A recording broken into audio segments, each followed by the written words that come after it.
Welcome to Telangana వెలుగు నేను మీ రాజు. So ఇక్కడ కాంగ్రెస్ పార్టీ వర్సెస్ బీజేపీ మళ్ళీ తెరపైకి ఒక కొత్త అంశం వచ్చింది. అదేంటంటే కాంగ్రెస్ పార్టీ తెలంగాణ ఇన్ఛార్జ్ మీనాక్షి నటరాజన్ గారి రాజ్యసభ నామినేషన్ అనేది తిరస్కరించబడింది. దానికి కారణం భారతీయ జనతా పార్టీ. సో ఎన్నికల కమిషన్ భారతీయ జనతా పార్టీ ఎన్నికల కేంద్ర ప్రభుత్వంలా వ్యవహరిస్తుంది. సో ఎన్నికల కమిషన్ మొదటి నుంచి బీజేపీ నాయకుల అండదండలు చూసుకొని ఇష్టం వచ్చినట్టు వ్యవహరిస్తుందని చెప్పేసి రకరకాలుగా కామెంట్స్ విసురుతుంటారు. ఇప్పటికీ ఈవీఎం అంతా హ్యాక్ చేస్తారు అది ఇది అని చెప్పేసి ఎక్కడ ఓడిపోతే అక్కడ రాహుల్ గాంధీ చెప్పే డైలాగ్లు ఇవే.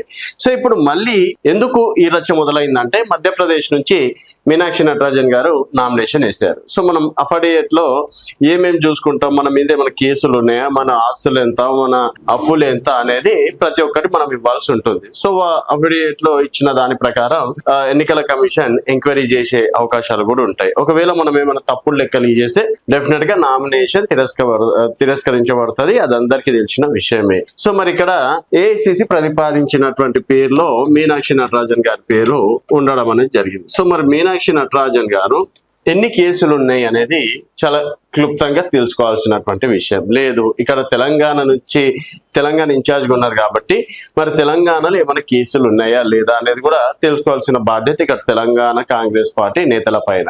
సో అవేం తెలుసుకోకుండా మీనాక్షి నటరాజన్ గారి పేరు మీద ఇక్కడ తెలంగాణలో కేసులు ఉన్నాయి. సివిల్ 2022 అనుకుంటా ఒక మహిళా నాయకురాలు, కాంగ్రెస్ పార్టీ మహిళా నాయకురాలు మీనాక్షి నటరాజన్ గారు హరాస్మెంట్ చేస్తున్నారు అది ఇది అని చెప్పేసి ఏదో కేసు పెట్టడం అనేది జరిగింది. సో మరి కేసు పెట్టిన తర్వాత అయినా సరే చూసుకోవాల్సిన బాధ్యత ఎవరిది? అక్కడ ఏఐసిసిది, ఇక్కడ కాంగ్రెస్ పార్టీ నేతలది. సో ఓవరాల్ గా చూసుకున్నట్టయితే మరి ఇక్కడ కేసు సంగతి మర్చిపోయారా, లేకపోతే తెలంగాణ ప్రభుత్వం అదో పెద్ద కేసు కాదులే దాన్ని కూడా అఫిడవిట్ లో చూపించాల్సిన అవసరం ఏముందని చెప్పేసి నిర్లక్ష్యం చేశారా, లేకపోతే ఇంకేదో కారణాలు తెలియదు. కానీ ఓవరాల్ గా తెలంగాణలో మీనాక్షి నటరాజన్ గారి పైన కేసులు ఉన్నాయి. సో ఈ నామినేషన్ చెల్లదు అని చెప్పేసి తిరస్కరించబడడం అనేది జరిగింది. ఇది ఇంకోటి, దీని వెనుక కాంగ్రెస్ నేతలే ఉన్నారు. కాంగ్రెస్ నేతలు చెప్తేనే భారతీయ జనతా పార్టీకి తెలిసింది. అంతేగాని ఇప్పుడు తెలంగాణలో కేసులు ఉన్నటువంటి విషయం కాంగ్రెస్ పార్టీ నేతలకి తెలియకుండా భారతీయ జనతా పార్టీ నేతలు ఏమైనా చెక్ చేస్తారా? సో ఎన్నికల కమిషన్ చెక్ చేయడం తర్వాత ఇక్కడ ఉన్నటువంటి నాయకులే. సో ఈరోజు మధ్యప్రదేశ్ భారతీయ జనతా పార్టీకి చెందినటువంటి మంత్రి చాలా క్లారిటీగా చెప్పడం అనేది జరిగింది. మాకు ఇన్ఫర్మేషన్ ఇచ్చిందే కాంగ్రెస్ పార్టీ నేతలు. కాంగ్రెస్ పార్టీ నేతలు ఇన్ఫర్మేషన్ ఇచ్చిన తర్వాతనే చెక్ చేస్తే నిజంగా మీనాక్షి నటరాజన్ గారి పైన కేసు ఉంది అని చెప్పేసి అన్నారు. మరి ఉదయం నుంచి మనం నిన్న నైట్ నుంచి ట్వీట్లు చూస్తున్నాం. మహేష్ కుమార్ గౌడ్ గారు కావచ్చు, రేవంత్ రెడ్డి గారు సీఎం కావచ్చు, తర్వాత పొన్నం ప్రభాకర్ గారు కావచ్చు, ఇతర కాంగ్రెస్ భువనగిరి ఎంపీ కిరణ్ చామల గారు కావచ్చు, వీళ్ళందరూ ట్వీట్ల మీద ట్వీట్లు చేస్తుందో ఇది ప్రజాస్వామ్యానికి సంఖ్యలు, అలాగే ఇన్ని రోజులు ఓట్లు చోరీ చేశారు, ఇప్పుడు సీట్ల చోరీ కూడా చేస్తున్నారు అని చెప్పేసి రకరకాలుగా ట్వీట్లు చేస్తున్నారు. సో ఈ ట్వీట్లు చేసే ముందు ఒకసారి మీనాక్షి నటరాజన్ గారి నామినేషన్ వేయడానికి కూడా మన తెలంగాణ నుంచి కూడా కొంతమంది వెళ్ళడం అనేది కూడా జరిగింది. మరి అప్పుడే ఒకసారి ఎంక్వైరీ చేసినుంటే ఇదంతా ఇష్యూ అయ్యేది కాదు కదా. సో రాజ్యసభకి కావచ్చు, మనం ఎక్కడికైనా సరే ఎన్నికలకు చిన్న నామినేషన్ వేసినప్పుడు కూడా 10 సార్లు ఆలోచించాలి, మూడు సెట్లు కూడా వేసేటువంటి పరిస్థితి. సో నామినేషన్ తిరస్కరించబడే రోజు వరకు కూడా కొంతవరకు టెన్షన్ ఉంటది.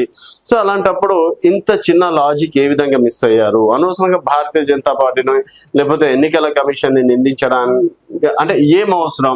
ఇదేదో మీరు కేసులున్న మ్యాటర్ అఫిడవిట్ లో చూపించేస్తే ఈరోజు ఇంత ఇష్యూ అయ్యేది కాదు కదా. సో ఎన్నికలు అనేది సాఫీగా జరిగేది. డెఫినెట్ గా మధ్యప్రదేశ్ నుంచి మీనాక్షి నటరాజన్ గారు ఎన్నిక అయ్యేవారు కదా అని చెప్పేసి భారతీయ జనతా పార్టీ నేతలు చెప్తున్నటువంటి మాట. సో ఇక్కడ కాంగ్రెస్ పార్టీలోనే కట్టప్పలు ఉన్నారు. వాళ్ళను వదిలిపెట్టేసి సొంత పార్టీలో ఎవరు కేసు పెట్టారు, ఎవరు ఇన్ఫర్మేషన్ ఇచ్చారు అనేది ఇన్ఫర్మేషన్ ఆల్మోస్ట్ ఇక్కడ ప్రభుత్వమే కాంగ్రెస్ పార్టీ ఉంది కాబట్టి వాళ్ళకైతే ఇన్ఫర్మేషన్ తెలిసే ఉంటది. సో డెఫినెట్ గా వాళ్ళపైన చర్యలు తీసుకోండి. అంతేగాని భారతీయ జనతా పార్టీనో ఎన్నికల కమిషన్ చెప్పడం ద్వారా ఇక్కడ జరిగేదేం లేదు. జరగాల్సినటువంటి నష్టం జరిగిపోయింది కాబట్టి సో ఇకపైన ఎవరు కట్టప్పలు ఉన్నారు, ఎవరు వెన్నుపోటుదారులు ఉన్నారు, ఎవరు ఇన్ఫర్మేషన్ ఇస్తున్నారు, ఎవరు కోవట్లు ఉన్నారు అనే దానిపైన ఇక్కడ విచారణ జరిపి ఇంకోసారి ఇట్లాంటివి రిపీట్ కాకుండా కాంగ్రెస్ పార్టీ నేతలే చూసుకుంటే బెటర్ అని చెప్పేసి కొంతమంది సలహాలు సూచనలు ఇవ్వడం అనేది జరుగుతుంది. సో ఓవరాల్ గా మరి మీనాక్షి నటరాజన్ గారి విషయంలో నిజంగా ఎన్నికల కమిషన్ అన్యాయం చేసిందా, లేకపోతే కాంగ్రెస్ పార్టీ నేతలే అన్యాయం చేశారా అనేది మీ అభిప్రాయాల కింద కామెంట్ రూపంలో తెలియజేయండి. చూస్తూనే ఉండండి తెలంగాణ వెలుగు.